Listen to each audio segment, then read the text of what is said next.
of citizens who were subject to human radiation experiment. The United States government actually did carry out on our citizens experiments involving radiation. The United States of America offers a sincere apology to those of our citizens who were subjected to these experiments.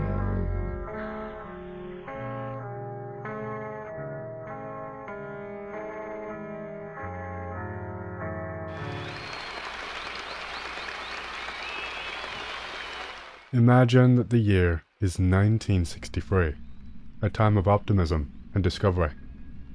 The plan of sending a man to the moon had been set into motion just a couple of years prior by John F. Kennedy's declaration in 1961. He spoke before a special joint session of Congress that the ambition of the United States was to send an American safely to the moon by the end of the decade. While man had not yet taken this giant leap, the planning by scientists was well underway. But behind the scenes of this grand ambition lay an intricate web of challenges, uncertainties, and moral dilemmas that few were privy to. For we meet in an hour of change and challenge, in a decade of hope and fear, in an age of both knowledge and ignorance. The greater our knowledge increases, the greater our ignorance unfolds.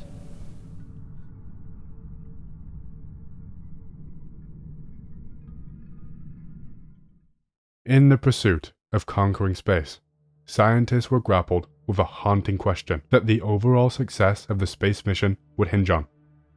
How would the human body react to the unforgiving void beyond our planet's protective shield? This one challenge loomed large, casting a shadow over the very essence of human existence.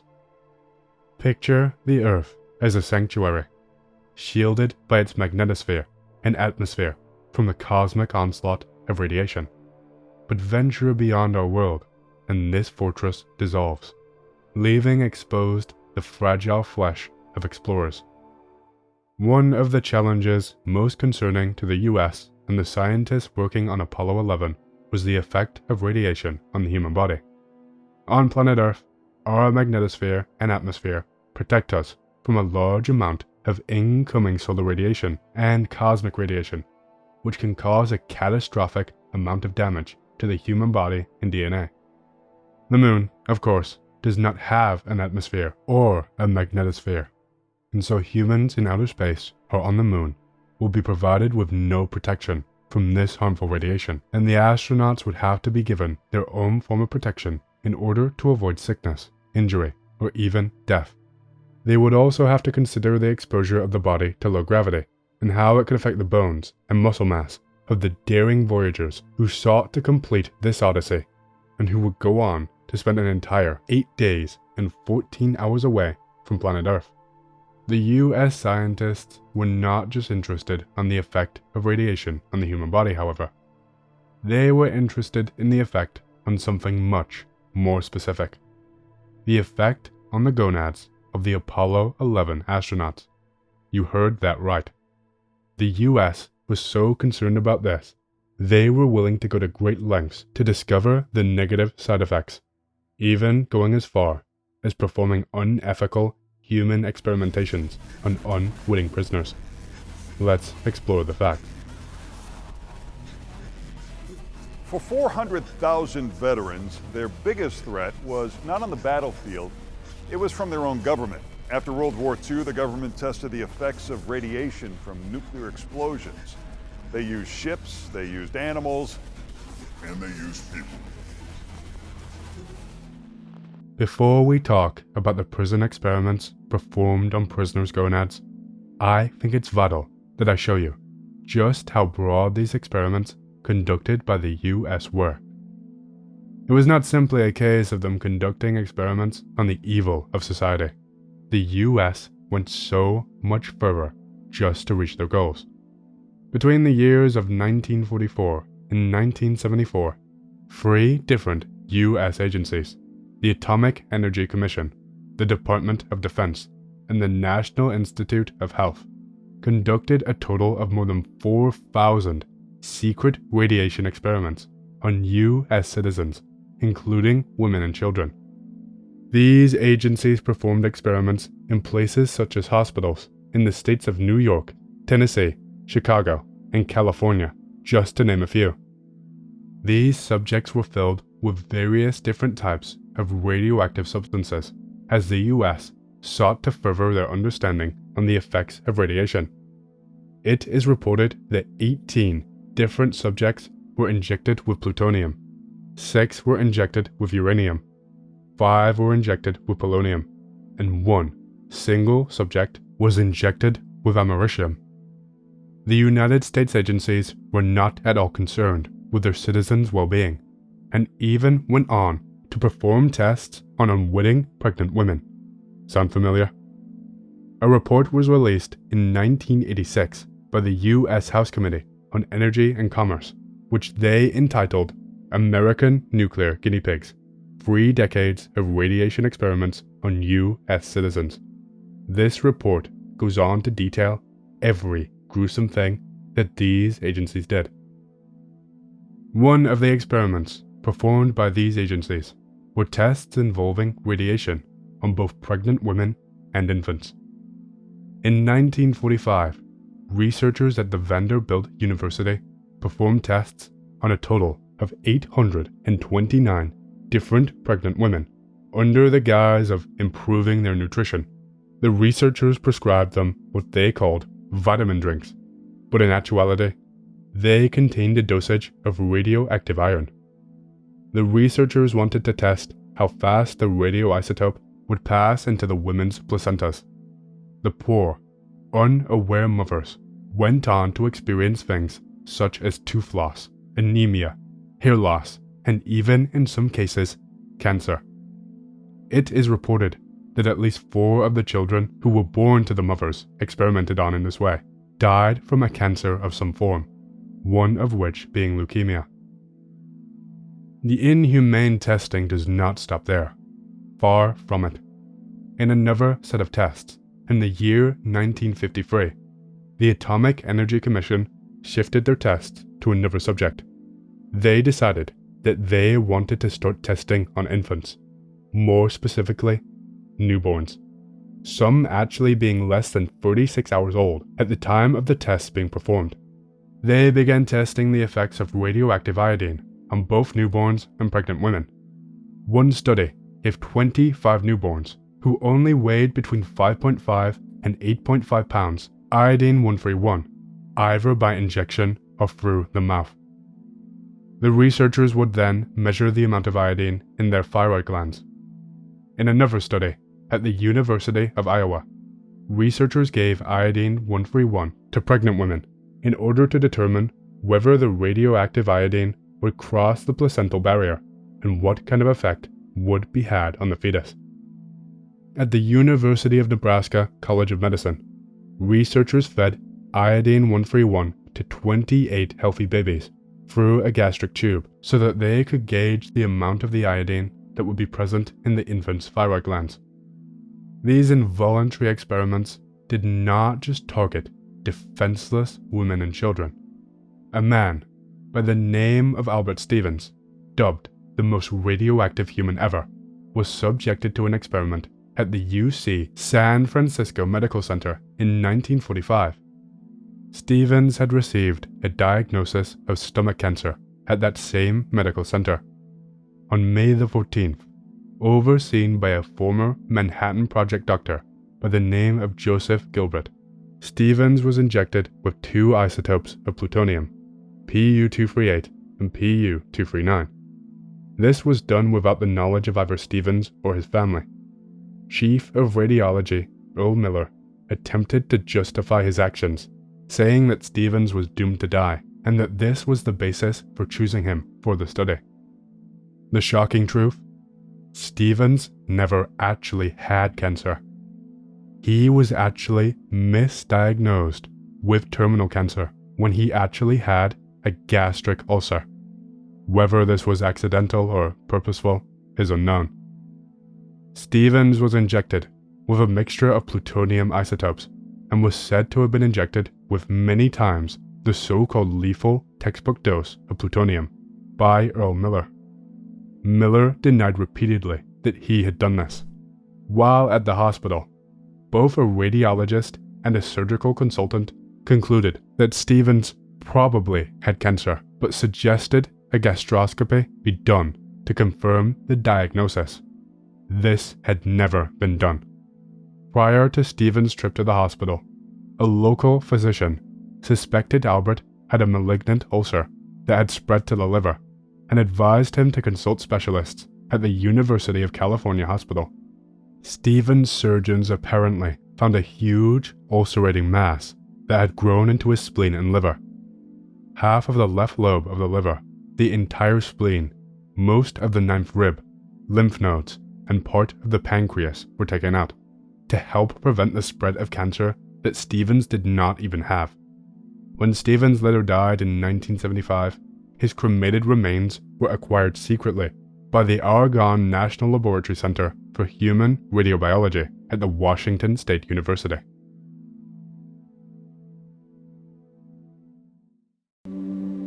These young people served the fascist doctors as research material in causing sterility.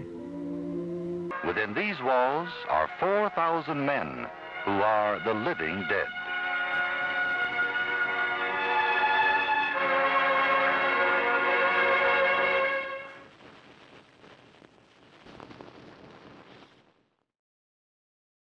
Washington State Penitentiary, 1963. The prisoners are considered expendable, just as they deemed the women in New Orleans to be. To the United States, these people were vile, the worst that the earth had to offer. But, perhaps, in some twisted way, they could be redeemed. To the US, they would become not so precious resources. Their bodies will become sacrifices in retribution for their misdeeds and be fodder used to fuel the United States mission. Scientists were deeply concerned about the effects that radiation would have not only on their astronauts, but also their atomic energy plant workers. They were much more specific with their concerns, worrying the most about the effects that would be had on their testicles. Would they be able to have children? Would those children suffer devastating consequences if they did? Who better to serve as guinea pigs in order to improve the rights of American workers? It was an exercise conducted on very little factual scientific evidence that only came to a close after 10 long years. Inmates of Washington and Oregon prisons were treated as human guinea pigs and lured unsuspectedly into these tests, using the enticement of money and even suggesting that participating in the experiments could grant them an early parole. The prisoners were given numerous assurances by officials that the tests were safe, but in reality, these prisoners had no idea just what they were in for. The tests at Washington State Penitentiary were conducted and led by Dr. C. Allen Paulson over a 10-year time period. Paulson defended himself and the tests that he performed, claiming that the men in prison had signed consent forms, but later admitted that they were very sketchy compared to nowadays. The first ones indicated that I had discussed the risks with them. Out of the 3 consent forms that were in the possession of staff, 2 of them did not discuss any of the risks involved in the tests, or mention the chance of the participant contracting cancer. Paulson wanted to experiment on the prisoners because they were vulnerable, willing to do anything to gain their freedom and any amount of money, and were too trusting to those with power over them. According to Paulson, they were a population that was not going anywhere, which made it easy for him to do follow-up tests. He admitted that he did not know anything about radiation at the time and was provided with the X-rays that he needed by contacts that he had, who urged him to apply for a research grant, even though Paulson earlier admitted that there was very little in the scientific literature about radiation at the time. The ultimate goal of Paulson's tests was to determine how high of a dose that prisoners could receive before they would lose their fertility. 64 different participants were selected after examinations, but some reports indicate that this number could be as high as 131 different prisoners. They were reportedly paid between $5 and $10 a month, and receiving extra cash incentives for each biopsy that they went through, and they were even paid $100 to consent to a vasectomy, which was a requirement for participation in the experiment. The two experiments across both prisons costed an estimated $1.5 million, with both studies being funded by NASA, and some NASA officials were actually present during the meetings about these tests. Paulson set the trap by placing notices asking for volunteers on bulletin boards across the prison, and even spoke to the prison population in an assembly in order to coax them into joining up. He called them reproductive radiation tests. Nowadays, you would describe them as acts of uncaring evil. The men would lay down on a table, with their genitals exposed to the foreign machine that was mounted over their bodies. Their genitals were placed on a small bag of sugar, because the granules prevented radiation from being deflected to other organs. Some inmates stood in front of altered general X-ray machines, and would be zapped by radiation for up to 10 minutes at a time. Some inmates claim that they were laid down on a buzzing bed-like contraption, and lowered their genitals through a small opening into a water-filled box. Former inmate Rob White says that the tests were described as mere glorified chest X-rays. The average dosage of radiation that you would receive from a typical X-ray at your doctor's practice ranges from 0.1 to 1 rem. The gonads of these prisoners were zapped with a dosage ranging from 7 to 380 rems, the equivalent of 2,400 chest X-rays. At a dosage of 15 rems, some of the sperm started to be killed off. At 50 rems, no sperm was left alive.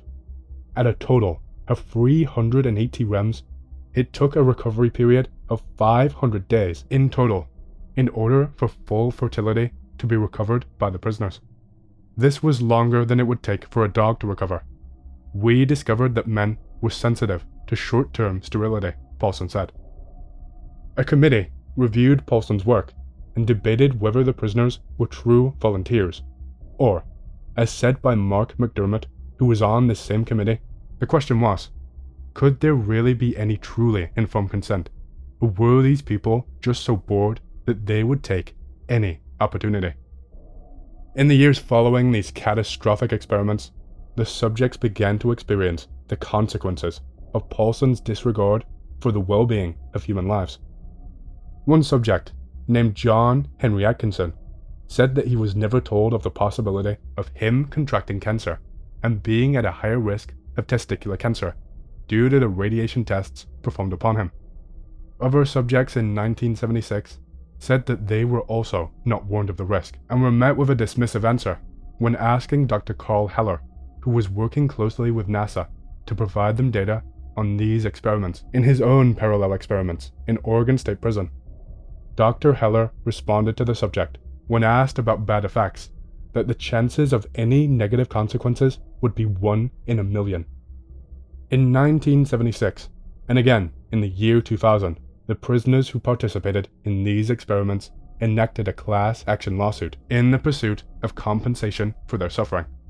The prisoners felt lied to and betrayed, claiming that they did not know the full extent and were manipulated into the tests. One prisoner, a former soldier by the name of Harold Bebo, who was sentenced to 12 years in prison for killing a man who attempted to molest him, claimed that he was told it was a chance for him to perform his patriotic duty. I was just told that it was a way to serve my country, even though I was in prison, and I bought it. The prisoners went on to suffer horrendous repercussions from the tests, including things such as cancer. Robert Garrison, another participant, said that he has trouble sitting down due to incredibly severe groin pain. Bebo reported lumps on both his thighs and testicles that were painful to the touch, as well as persistent rashes. One other unnamed participant reported that one of his testicles had become fused to his scrotum as a result of one of the tests performed on him. As of 1994, half of the participants had already passed away, with a number of the remaining participants still being imprisoned at the same institutions that took advantage of them. In 1976, the prisoners received a total of a mere $6,000 spread out between them. After years of litigation, a breakthrough was finally made. In the year 2000, a U.S. District Court judge approved a $2.4 million class action settlement from the Washington State Department of Corrections, and finally providing some modicum of justice for the harm inflicted upon these unsuspecting prisoners.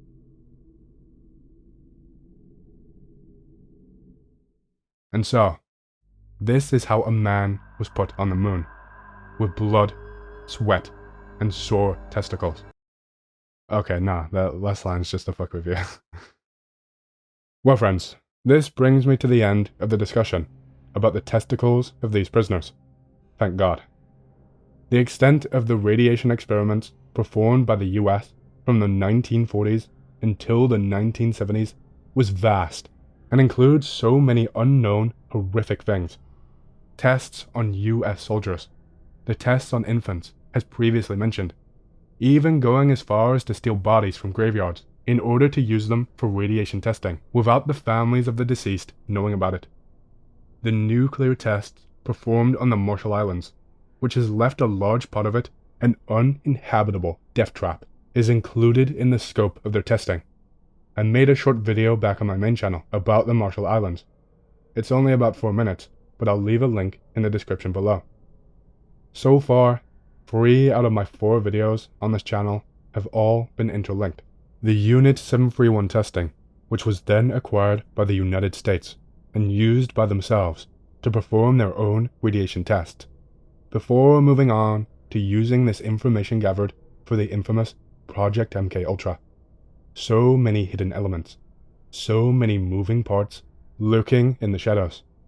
Just how far does this cruelty go? While we know some of it, we may never know the full extent. Thank you for watching. If there's anything you'd like me to cover next, let me know down below. Oh, and friends, always check your testicles. This has been Mariclea, and I will see you next time.